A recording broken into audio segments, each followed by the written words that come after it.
Hello, it's Charlotte Sister C. Farrell, host of Powered by Age, Canada's longest-running senior-led podcast that invites you to do what you love. This podcast is for you if you love writing or telling stories, if you love sharing poetry or doing interviews. This podcast is for you if you love working on ways to create age-friendly cities. This podcast is for you if you love learning how to tame technology and get more out of virtual events, if you love finding more ways to share your heritage or traditions. If you love any of these things, you can go beyond listening and join our weekly podcast group. Simply email pbaafc@gmail.com and put your name in the subject line. Powered by Age is sponsored by the Government of Canada, New Horizons Grant, the 411 Senior Center Society, and G&F Financial Group. Good morning and good afternoon. Welcome to Powered by Age, Canada's longest-running senior-led podcast. Today, we are continuing to celebrate Women's History Month. Theme of breaking the bias. Today's bias that we are talking about breaking is against or related to entrepreneurship and entrepreneurs. We have two featured speakers, Deborah Thorne, who's, if you can read and see, is the, those of you who just listened won't see it, but she's the information diva.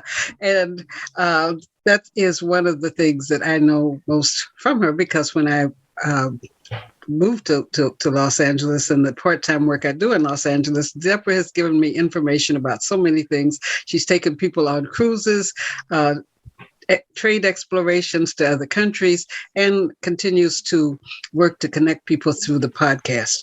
Our other special guest is someone that you've seen and known as one of the podcast mentors and production team members, Nansey Sinclaire. She has a business that I've said the happiest place, but it's actually the happiest pups. And she will be talking about her business. And what we always do at the beginning is have the people that came on early introduce themselves briefly. And if you have a particular entrepreneurial memory, person that inspired you, you can say their name. So we'll start with the first person that came on was Neill. Yeah, hi. Trying to get enough light here, so I'm sitting in my balcony window. So my name is Neill Ryon. I'm a poet. I have a book on Amazon called From the Other Side. And I'm quite happy to be here today, hopefully to read you one of my poems. And Charlotte, I did not get a warning that you're recording this. And so I wonder if you are recording, because there was I always get a warning when you click on the record. Yeah, it says up at the top recording. Okay, fire out. Fire out. Thank you. Yes, Leslie? Yeah, I'm Leslie Hebert from New Westminster, and I don't know if I have any sort of entrepreneurial women that have influenced me at all. Most of the women in my life have been sort of non-entrepreneurs. It seems to me I've basically explored entrepreneurship myself. When the children were small, I had a typing business in my home and kind of started out that way. Now I'm still teaching as part of my own business, teaching on the internet and trying to get into the writing world as well. So yeah, I guess it's me rather than anybody around me. That's promote yourself is a thing that entrepreneurs have to do. Dr. Ramona? Hi, I'm Dr. Ramona, a retired professor from Bombay University, and I've moved from Toronto to Vancouver, but originally I'm from Bombay and always like to share some stories of Bombay with this very inspiring community of people whom I've met at the Powered by Age podcast. I have, for several years of my life, almost 30, conducted a coaching class for tutoring French students in French in my house. Apart from teaching in college. And my students included several film stars from Bollywood. And also one of them was the grandson of the then Prime Minister, Morarji Desai. So very happy to be with the two wonderful entrepreneurs today, Ms. Thorne and Nansey Sinclaire. Thank you. Oh, thank you. I am Charlotte Sister C. Farrell. I am a triple entrepreneur. I am a semi-retired speaker, teacher, author, and revitalizer. I elicit stories from people and turn them into digital media, such as this podcast and short films. I also got my inspiration from my grandmother, who was a Charlotte. She had all these chickens when I was a child, and I thought her children were all grown. Why did she have all those chickens? Well, I remember a little man that used to come over every afternoon, and he was collecting her eggs. So she sold eggs. She also made bread. People would be on our porch on Saturday mornings to get some of her bread. And my first entrepreneurial job, when I was 12, I asked my aunt and mother to teach me grandma's recipe, and I had bread customers in our neighborhood. So speaking of work, I want to acknowledge that our work takes place on the unceded territories of the Squamish, Musqueam, and Tsleil-Waututh nations. We look forward to the ways that land that we're using they'll be compensated for and reunited with these ancient lands. So now going over to our speakers. Deborah Thorne, I've mentioned, is the information diva. Her business is making other people's business better. And she will introduce herself. And Nansey has been excellently supporting. She supports lots of entrepreneurs. One of them, people in the travel business. She's going to be talking about her travelogue business. And she is writing about something that's another one of her entrepreneurial things, which is the Happiest Pets place.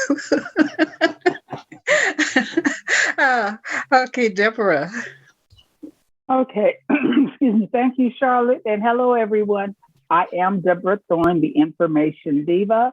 I'm an author, coach, trainer, speaker, and the proud host of the Leverage Conference for Speakers, Authors, and Entrepreneurs, which will be happening November 10th, 11th, and 12th. And this is our 4th year, and I'm so happy about that. I consider myself a connector. I connect people to people and people to opportunities. I believe that that's the way to go. That, how do we make things happen? How do we get in front of cameras? How do we get audiences? We create technical difficulty. This is technical difficulties days. I'm back. Can you hear me now? Yes. Okay. You know what? We have to learn to live with technology. Yesterday, we were off the internet the entire day. And what it said to me was, we're in a time of war. And should we go dark, we're going to have a problem. It happened, all of Spectrum went down yesterday. I have no idea why. We know that there have been interferences from other countries before.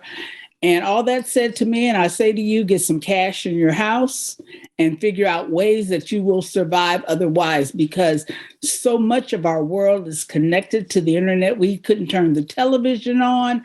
We couldn't do anything internet related. And life is very different. We depend on this a lot. So I have no idea why you couldn't hear me. All my stuff said it was working, but it wasn't. So anyway, I'm back. Yeah, when I first turned it on, my system said, your microphone is not working with the system. And it went off for 5 minutes to do adjustments. So it is. I think that there was an announcement. I really believe something's happening, but we can't getting fearful is not going to help.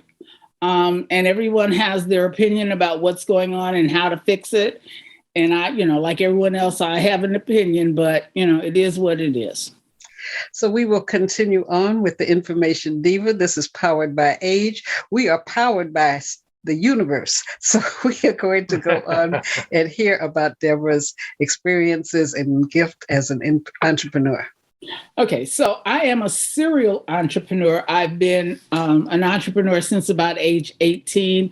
I've sold everything there was to sell: Tupperware, Princess House, Avon, Tupperware again, Princess House again. I think I did Avon a couple of times. I did, I taught modeling and held beauty pageants and fashion shows for plus size women and children. I became the information diva because whenever my friends would tell me something they enjoyed doing, I could figure out a stream of income that went along with that.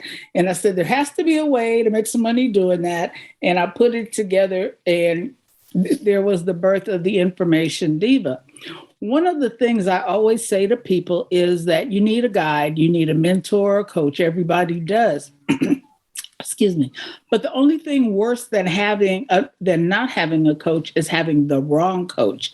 And when I first started, I had the wrong coach from a very prestigious organization, paid her a lot of money to tell me that the information diva wouldn't work. I'd have to change the name because people wouldn't understand what I meant. And I love that I'm as stubborn as I am. And I said, all that says to me is you're not my ideal client. And she wasn't. The women that I want to serve who are over the age of 50 generally and are looking to generate income doing something based on what they already know, they'll understand and I'll be able to help them. And so that's where I am today. I use Tyler Perry as a guide. He said, while you're begging people for a seat at their table, I'll be down in Atlanta building my own. And that's where he built his studio. And I feel the same way. I think that too often we let other people's biases, other people's ways of thinking about us, whether we're too old, too young, too white, too black, too large, too small, determine whether or not we get on a platform to do what it is we feel either called to do or want to try or whatever. And my thing is that if we spend time collaborating, we can create anything that we want to have happen. And especially with technology, the way it is. I was on a call with someone today that showed me a brand new piece of technology, and I'm going to go learn and work it. And it's where people can actually walk through a conference or walk through a place of selling stuff. So I'm going to take a look at it and we're going to play with it, because as people, and I, proudly say I'm on level 7 of life, and I'm very grateful to be there because I had some things happen that make it a miracle that I'm still here. But, if we don't try stuff now, when are we going to try it? So, I love being powered by age, because think about it. We all know friends who are scared to try the internet. They're scared to try video. And I always say to them, what do you think is going to happen? Like somebody going to jump out of the computer and get you? Try. You're going to make a mistake. Okay. One of my mentors, I always say that he's not a mentor. I pay him. He's a coach. One of my coaches always says, your first 50 of anything are not going to be good. So it's your first 50 books, your first 50 podcasts, your first 50 speeches, your first 50 are not going to be good.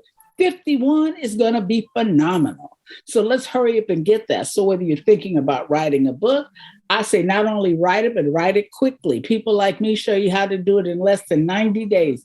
Get it done.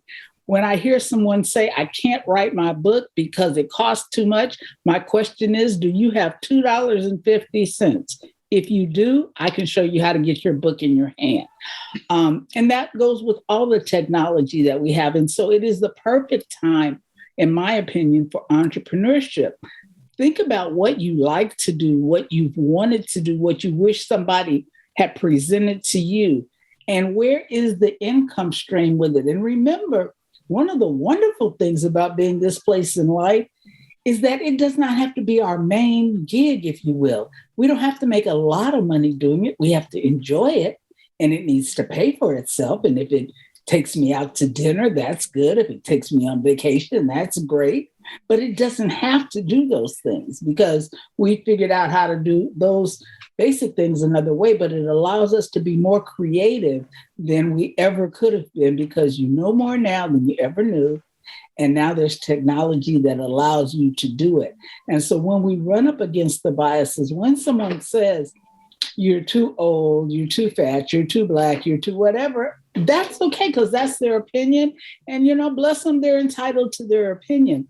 But technology and collaboration and networking with people has allowed us to say, okay, that's how you feel. But we have a podcast that is strictly for people who are of a certain age, or we are doing a book over here that is for men or that is for women. We have the ability to do that. And I really want to encourage you that if you've got any kind of inkling of something you want to do, I know you can always reach out to Charlotte, so I don't feel bad about that, but reach out to me. Let me hear it, because sometimes just saying it is enough to get it started. And then when you have people who will encourage you, and I say, well, you know what it sounds like you need to do is start doing Facebook Lives. And that's a way to let people know or start. So it doesn't have to cost money, but we can out be doing what we need to do. And that's how I see us breaking biases. Any questions or comments? Hey, I gotta say, Deborah, you're dynamite. You are absolute dynamite. Thank you so much. Thank you so much. And I want more information about this $2.50 publishing. That's what, and it's actually, I said I was going to quit saying $2. It's actually $2.15 will get a book in your hand. Okay. So when people talk about, I don't have the money for it, all you need to know are what the steps are. And if you can get your book in a PDF form, I'll show you how to upload it and be gone. That's my gift. You can have your book done in 90 days or less. The quickest one I ever had done, somebody did it in 7 days. I would not recommend that to anybody because she made herself crazy, made me real crazy. But if you have something that you've been wanting to say, now is the time to say it and have a book that says it. I have a full manuscript. Charlotte can tell you I have a book called The Brighton Tarot Card Mystery. I think you have a copy, Charlotte. I do have. The only thing you have to do is it has to be in PDF form. So I can do that to PDF, no problem. Put it in a PDF. Then we'll talk to you about putting the cover in a PDF, and you can have your book. As soon as you get the PDF ready, the book is like a week or two after that. You have the book in your hand. Promise. Where are you located in the U.S.? I'm in Los Angeles, but we do everything this way. Because explain Diva to 2100. To 21,000. Okay, text Diva to 21,000. Let me explain to you. That is my digital business card, and it's like you would take your. You know what? I need my international number. You guys can't use text Diva, and I don't know the international number. I was just on a call about it today, and I said, "Oh, I'm gonna write my international number down," and I didn't. But the way it works is a person goes in to send a text message, and where it says that where you would put the number you were sending it to would be 21,000, so 21000. And then the message is Diva. When you type Diva in, it automatically sends you a message that says, hey, you want my business card? And you click on that and it opens up all stuff about me. But I don't think it works in Canada because we were having that conversation about international numbers. And I do have an international number. I will dig it up and have Charlotte get it to you guys. In the meantime, you could give people your email. Well, I was going to give them my phone number. Okay. I'm that person. You can do that too. Yeah, this is, watch this. This isn't that big audience I can. And I just remembered it's going out on the radio, but that's all right. I'm good. My number is 310-497-1640. The best way to reach me is to send me a text message, and then I'll get back to you. And what is exciting within this group, we have a number of people there've been 44 people that have participated over the time that we've accumulated these 100 episodes. But many of them are writers, many are teachers, many have been told, oh, nobody wants to hear that. It was reaffirmed at just about every conference that has happened during the writing conferences, the women's conferences, that there are a lot of people who do want to know. We are reservoirs of knowledge. Part of what the AFC for Powered by Age is creating an age-friendly community. And the way that we do that also, that gives people an opportunity to be published, some of you who've tried to put an ad onto a radio station know, or a TV station, the lowest price for one of the popular stations that Deborah and I both have had experience advertising on in Los Angeles is $350 for 30 seconds. And you had to buy a package of them. The opportunity to record your stories, your poems, it spins stories, poems, interviews, and novelties, because some people have some things they've done that are novel, but you can record it. Most people we've given at least 15 minutes that's in one spin. And it's when things are on a website, it's like evergreen. People can come there at any time of day or night and they can listen to what you have.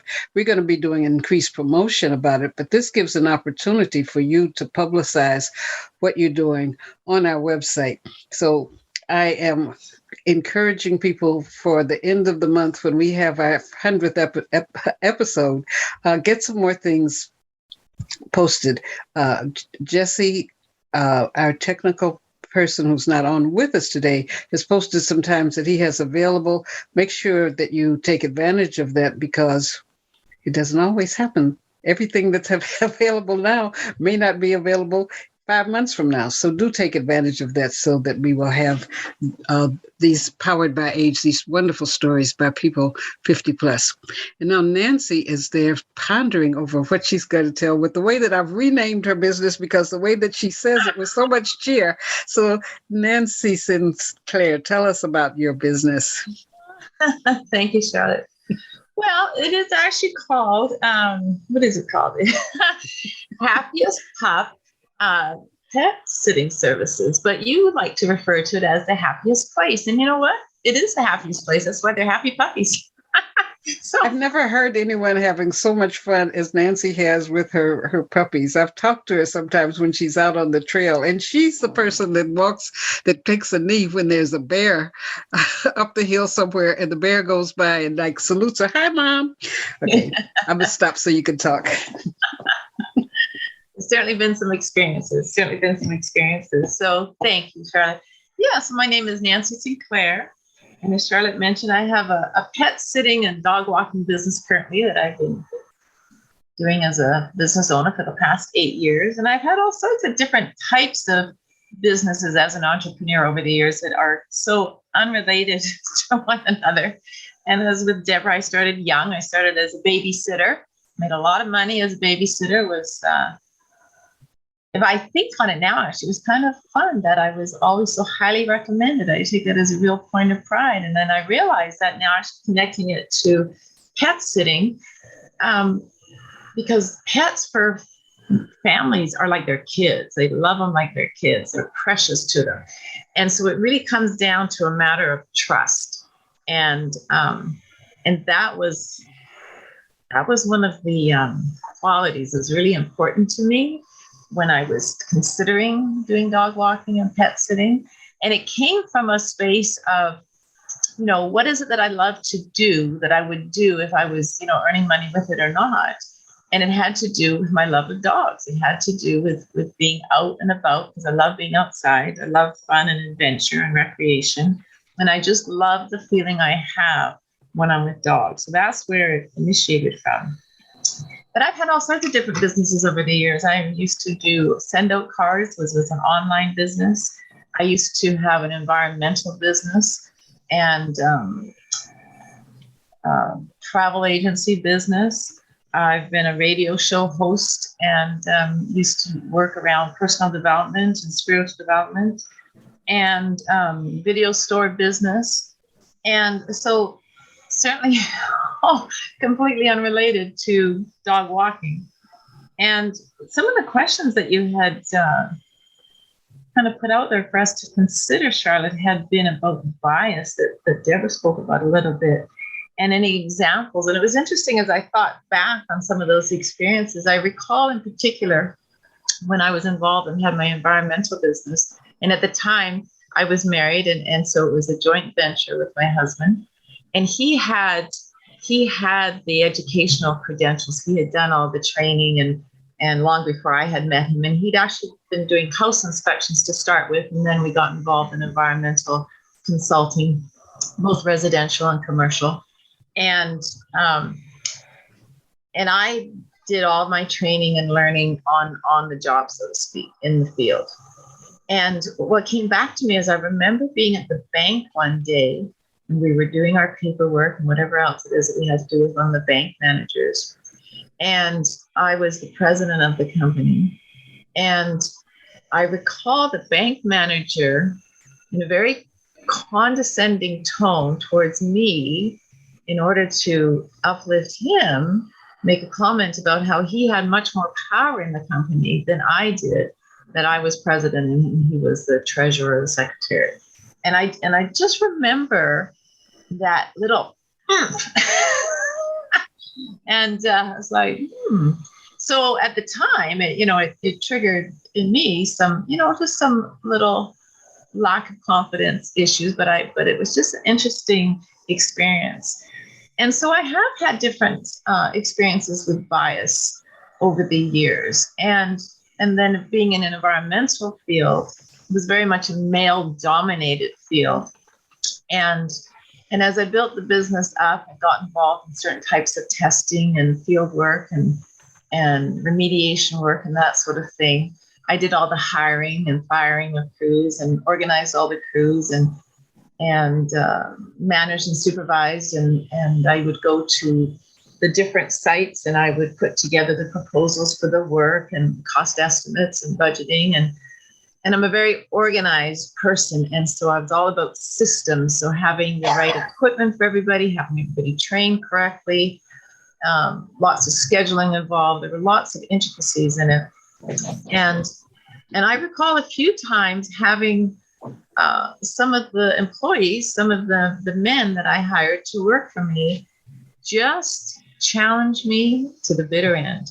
And it would be their attitude. It would be, if there was a certain way they needed to do a certain thing to get it done correctly, they would just do it the opposite way around. And it was always trying to find that space of, being professional, being kind, being clear, being a good communicator, being a leader, wanting them to do the work, delegate things, not micromanage.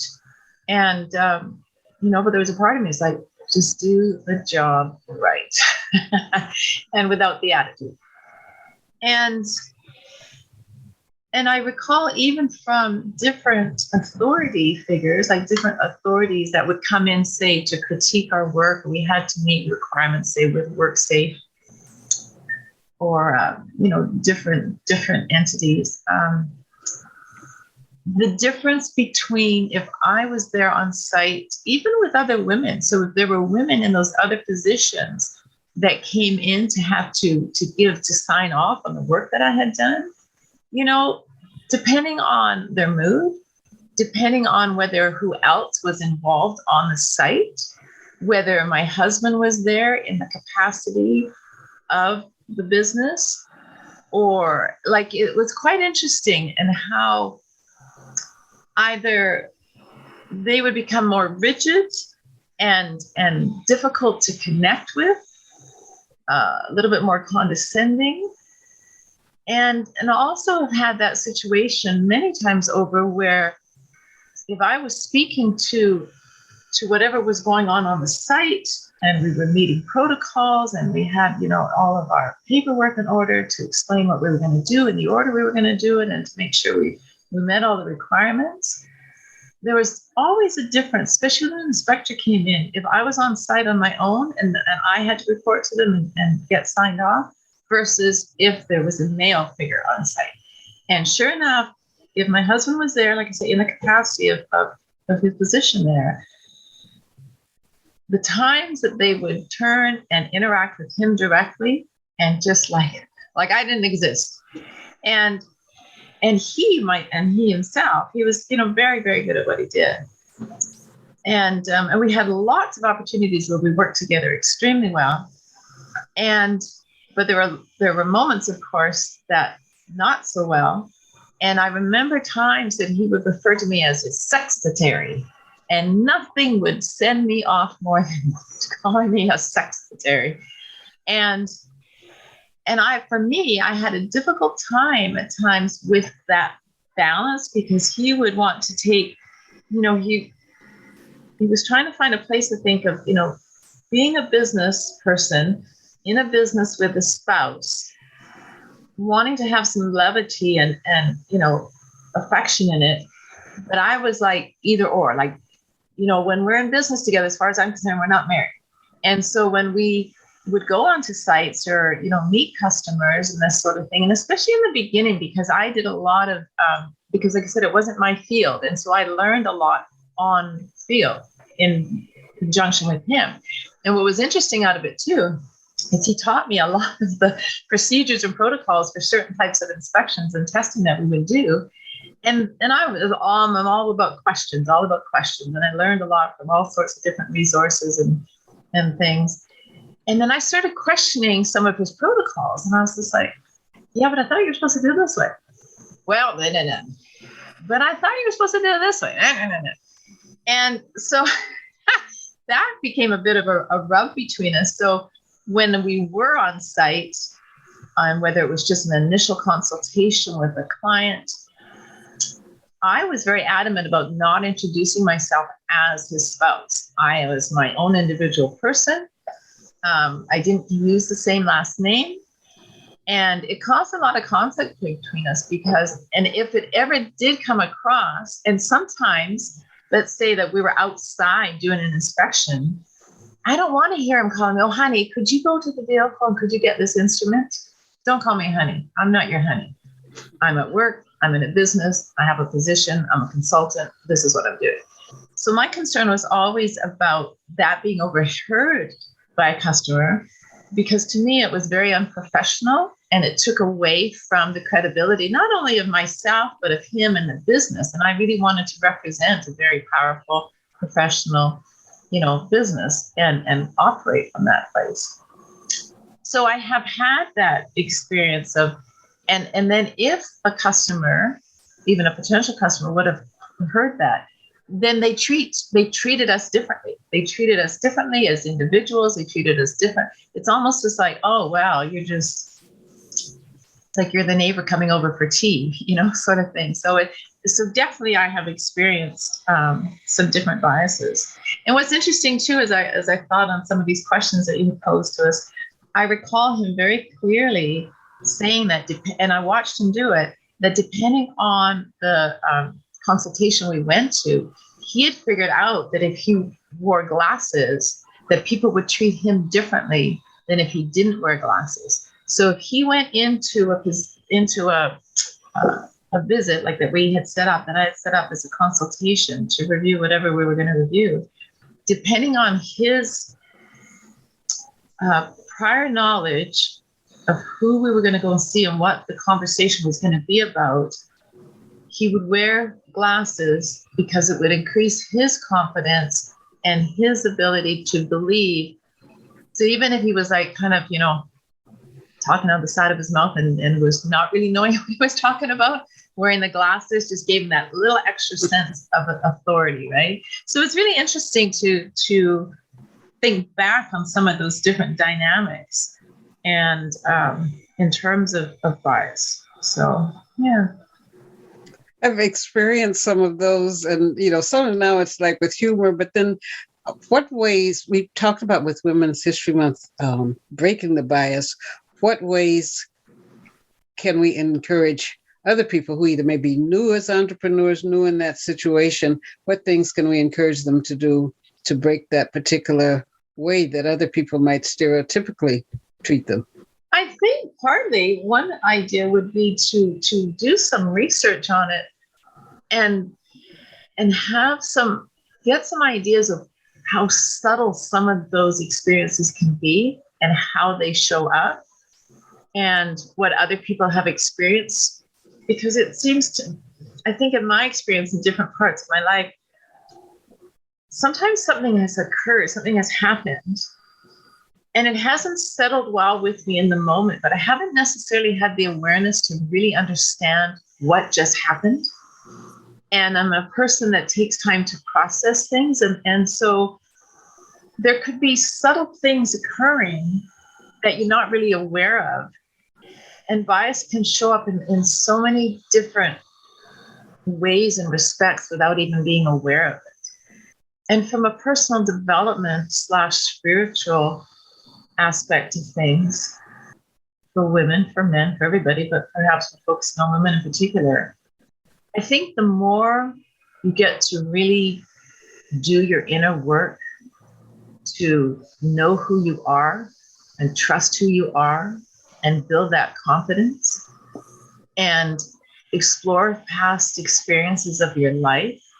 And if you're focusing on personal development, if you're focusing on career building, if you're focusing on being an entrepreneur, there are so many amazing resources in terms of books, online, physical books, coaches like Deborah is, and coaches that Deborah would have as her coach, to really guide us to think, okay, this is an idea, like Deborah said, this is an idea I have. How can I explore it? How can I get support on it? Has it been done before? And then, like I say, does it feel like the more confident we are in ourselves, the more we are aware of those little triggers that come up that we may not process in the moment? Because if it's not feeling in flow, like if you get that little gut reaction, something's out of whack. And so I think it's a process. I know, and the younger you can start, I think the better. Just to continue to become strong, independent, really confident women that can go and explore and do all sorts, because anything is possible, right? Anything is possible.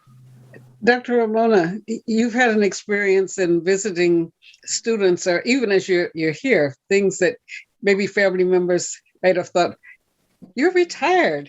But the difference in perception that I think you mentioned at one time, students that you taught at one point when you were younger, the perception they had when they saw you older visiting for a recognition. Yeah, it was, I had this wonderful experience where some of my students whom I taught maybe around 35 years ago, they kind of decided to have a meeting with the teachers, and I completely changed from who I was when I taught them. So I was Miss Lobo, and I had this different attire and hairstyle. And when I got married, that changed completely. I grew long hair and I had a plait and a dot and I wore the sari. And so they would never recognize me. And I didn't keep in touch. So they had to, to take a lot of effort to find out where I was. And I don't know how they found. And then they invited me and they made me come to this very glamorous house where they lived. And then they made all these kinds of comments about how I looked and, what was I doing all those years. And it was great seeing them because they belonged to various important business houses in India. You may not be familiar with these names that I'm going to mention right now, but they were, say, Birlas, the Hindujas, the Mittals. So their fathers originally had these very big businesses to do with textiles or steel or construction, and then they inherited those businesses. So when I met them now, after those 35 years, they were in their 40s. And so it was really great to see them and wonderful to know how much they remembered about me and what I taught them. And so I feel that it's a very rewarding experience to be a teacher and to have so much of influence, positive influence on the values of the future generation. So that's what I'd like to say about my experiences. I found that, when, as Nansey mentioned, getting angry, I don't really have a temper. But I grew up with out in our neighborhood, it was all boys. I mean, there were 3 girls and maybe 30 boys. And my oldest cousin, who was 2 years older than me, that was my ticket to go anywhere. And he would tell me certain things, don't cry, don't do this. And he was a protector because if anywhere I went, they know this is Jimmy's cousin. However, and how to fight. I had an experience like some people have as children, being run home from school, and these girls were going to beat me up because there was another girl that they didn't like, and I was befriending her. Well, I went to the boys in my neighborhood and I said, "Can you teach me how to fight?" And when they taught me how to fight, I never had another fight from 5th grade through graduation. But I also, there's some things that I don't take lightly, and I have to speak to the Charlotte that would want to leave my handprint on their face. And I was at a conference working as public health officer, information person at a conference. I went to a conference in another province, and I went in the bathroom, and these women were in there, and they asked me something about the toilet paper. Where was the toilet paper cup? And I thought, I am on a suit. They just assume because I'm Black that I know about the toilet paper. And I really had to, as Deborah Thorne teaches people to do, breathe and say in my professional voice, "I'm sorry, I have no idea where the toilet paper is. I am one of the speakers." And then they looked embarrassed. But I think we do have a responsibility to have people recognize us in the roles that we're in. I've had the experience also of being a dietitian, going to a conference with the chef for an entity place. And it was how food companies have these things where they show you all the new products. And my badge said buyer. His said chef. But as we were talking to some people, they were turning. It's like, do I not have a voice? Do they not see me? Because all of the purchase things they were directing to him. And so I thought, there's a way to teach people how not to treat you like that. Everybody that treated me like that, I left their paper and I said, well, we'll get back to you. But I didn't. And I thought maybe they'll think, why didn't they get back to her? Maybe it's because the way we treated that woman. And I've had opportunities. We encourage people taking part in this to speak up. The radio show that this will be heard on tomorrow is called Speak Up, Listen Up, Act Upon What You've Heard. All of us as knowledge bearers and people who are retired from different areas, we have a responsibility to command respect without being nasty. You don't have to scream, yell, shake your head all around, bang on tables and throw things over the floor. But sometimes just saying with authority, "Excuse me, I'm here as a representative of whoever," or "Excuse me, my business is, I'm the author of From the Other Side. I was here first," or "I'm trying to explain to you what my book is about."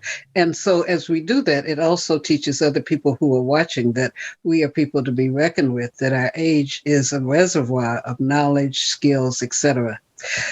Okay, I wanted to jump in a little bit here because when Nansey was talking, she was speaking of what we call now microaggressions, the little bitty things that happen that people say. And we're built with a wonderful system. It hits you in your gut when it doesn't feel right. When it doesn't feel right, you may not have processed the proper way to handle it or what it is, but you felt something was amiss. And what I want to encourage us to do is to speak up. I wrote an article, to be silent is to be complicit. So if I don't speak up, I'm adding to the problem. Now, it can be as simple as saying, something about what you said just didn't sit well with me. I don't have the full answer right now, but I will get back to you because that didn't feel good. I have to let you know that you don't get to talk to me any kind of way. And that I can do it in a dignified manner, using all of my best conflict resolution skills, which does start, you're right, Charlotte, with breathing. Let me breathe first so that I can come across as poised as I possibly can. And I can simply say, there's something about that doesn't feel good. I don't have the exact information yet, but I will get back to you because it's not too late. Yeah, that's true too, but it takes a while. It's okay. Yeah, and because you're new in the country, for example, that you want to be friendly, that you don't want to misinterpret interpret people, and then you don't want them to think that you're belligerent. I've been called belligerent because you stood up for yourself. I know. Take a look at me. I'm the angry Black woman. It's okay. But you know what? Sometimes you need an angry Black woman in the room. Okay. If you'll allow me, I will share with you. I will tell you I need to process this. I need to think. But if you think while we're doing this, you're going to walk over me, no, you get to see the other side. And then it's like, oh my goodness, well, I didn't mean to offend you. Clearly you did when I told you. And I had this happen recently. I was in a meeting about business, and somehow they got on health and they got on weight. And as everyone can see, I am a large woman. And the conversation was, well, people are large just because all they got to do is stop eating and they won't be. And I said, I'm going to ask you to change the conversation, because some of us are addicted. Food is an addiction, and it's the only addiction that you have to touch. If you're a drug addict or you smoke cigarettes or you're an alcoholic, you don't ever have to touch those substances again in life. But those of us who have challenges with food must touch that substance every single day. So can we now switch the conversation? Oh, we didn't mean to offend you. And no, I'm not offended, but we're going to switch the conversation. Well, all I said was, I heard what you said. We will change the conversation. And then I let it go quiet. And of course, the conversation changed. Okay. So that's what I'm saying. There are ways, those are, in conflict resolution, we call it sitting in the silence. Silence is a vacuum. And people want to fix it. Nope. Create something that makes everybody silent and just let it be silent. That speaks louder than any yelling and screaming we can do.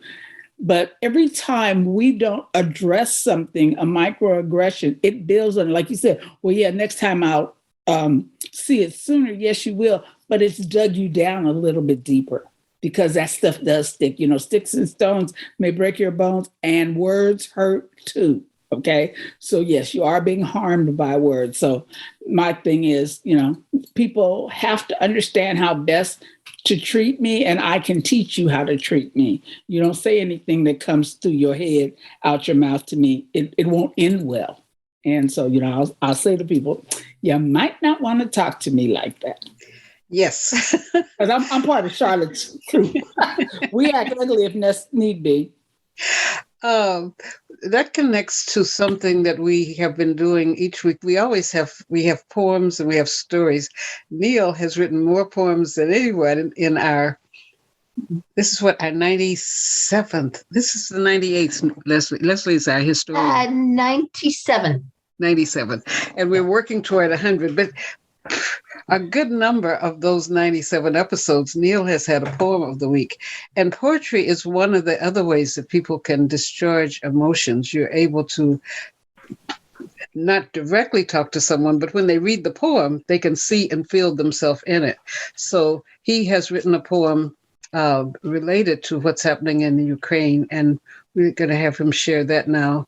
And to just know that's another thing. Sometimes you don't have to immediately address something. You can sit and write a poem or write a story about it. And in getting it out to the world, it helps people to think about how they're treating people. Okay, Neill? Yes, thank you. One of the tools that I've used for years and years is to write myself a letter about what I feel about circumstances, what I feel about experiences. So you don't have to send the letter, you've written it. But I was a management consultant, and I did a lot of work, and I flew to London, England with a client, and during part of our negotiations with a contract, I took a walk up the street, and we were in Portsmouth, England, and there was a church that had been damaged, but they didn't fix the damage; they just cleaned up the mess, and I stood in front of a church, and here's my poem. It's called "The Church with No Roof." A boy stood at the doorway to the church with no roof. It also had no windows. It also had no doors. The walls still stood, but between them lay the rubble.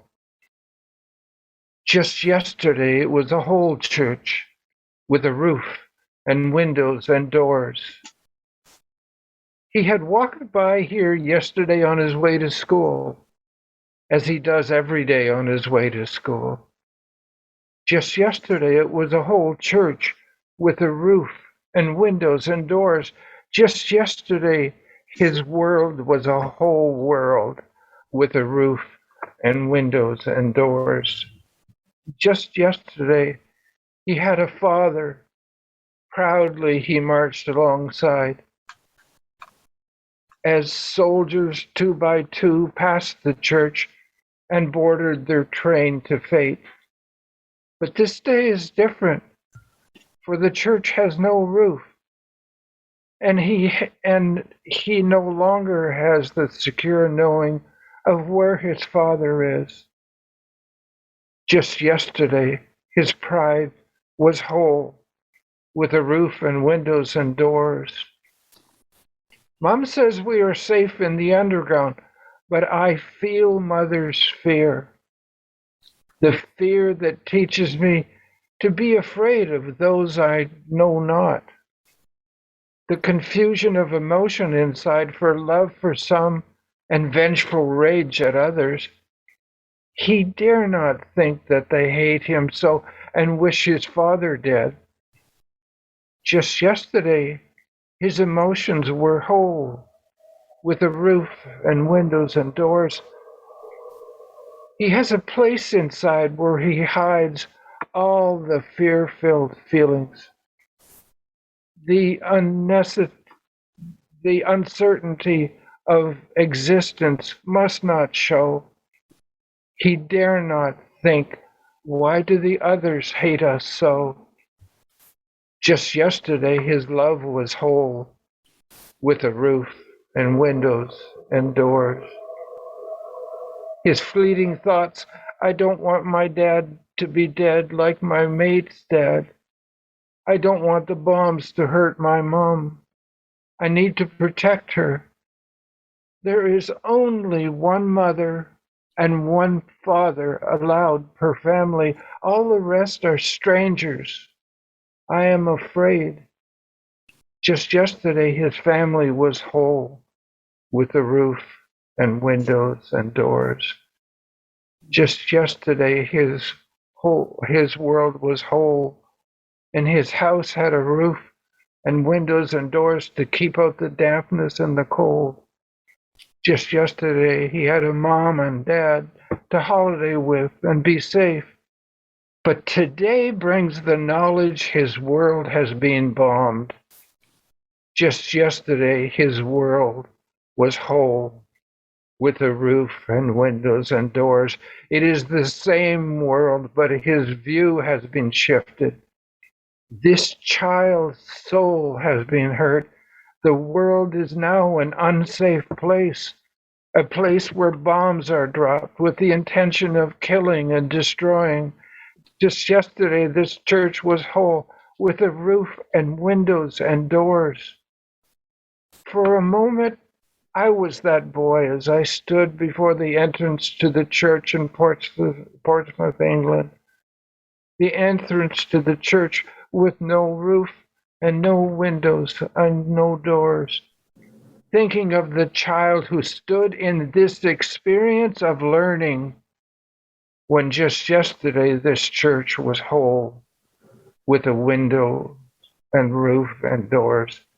Stand in front of any church or temple or mosque and imagine it with no roof and no windows and no doors. Imagine a boy in any nation, in any culture, in any language, standing there when just yesterday for them, his or her world was whole, with a roof and windows and doors.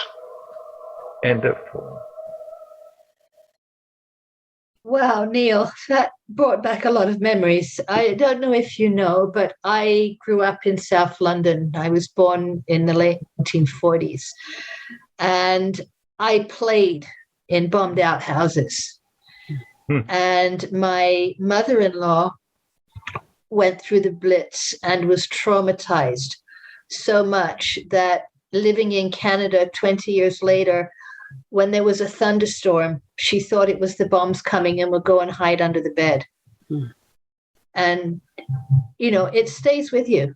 You know, the damage that's done to not just the physical damage, but the emotional damage, the trauma that those people that survive are going to carry with them.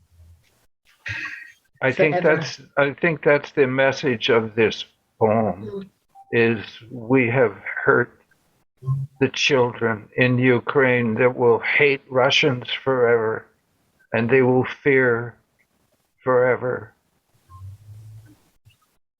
Such is the case. Thank you, Charlotte. Thank you, Neill. Women, this is Women's Month, but Mother's Day, it was interesting to find out some years ago that it came about through a mother writing the president asking just for a cessation of the war, and that women, as bearers of children for a great percentage of their lives, women are the people that are spending lots of time with children, who put their faces on their shoulders to be petted and to be comforted. And so the outrage that a number of people have had at the thought of this child that they've born being ordered to go to war or being caught up in war has led to a lot of support for movements to make the world a more peaceful place. So I hope that poem will also contribute to making the world a more peaceful place, where there aren't more children looking at where they used to go to church or where they used to live, or having nightmares when they hear a loud sound outside. So I thank you for coming today, and thank you for Deborah for sharing the encouragement, the information about the Information Diva, how people can learn how they can do a book, do their own book for $2.65. There are a few more costs that go into it, but the net is you don't have to pay $1,200 in order to get a book printed. And Nansey, thank you for telling us about your happiest place. How can people reach you? The best way to reach me is to, what you said first, email me. So you'd email me at theinformationdivaonline@gmail.com, or you can go to theinformationdiva.com and find information about me there. Okay, Nansey? Oh, if you're looking for a pet sitter, dog walker, it's Happiest Pup Pet Services.ca. Without further ado, I'll say thank you and goodbye to you, and look forward to seeing you again next Thursday at 1 p.m. Thank you. Thank you, everyone. It's been really wonderful listening to Deborah and Nansey and Neill's very touching poems.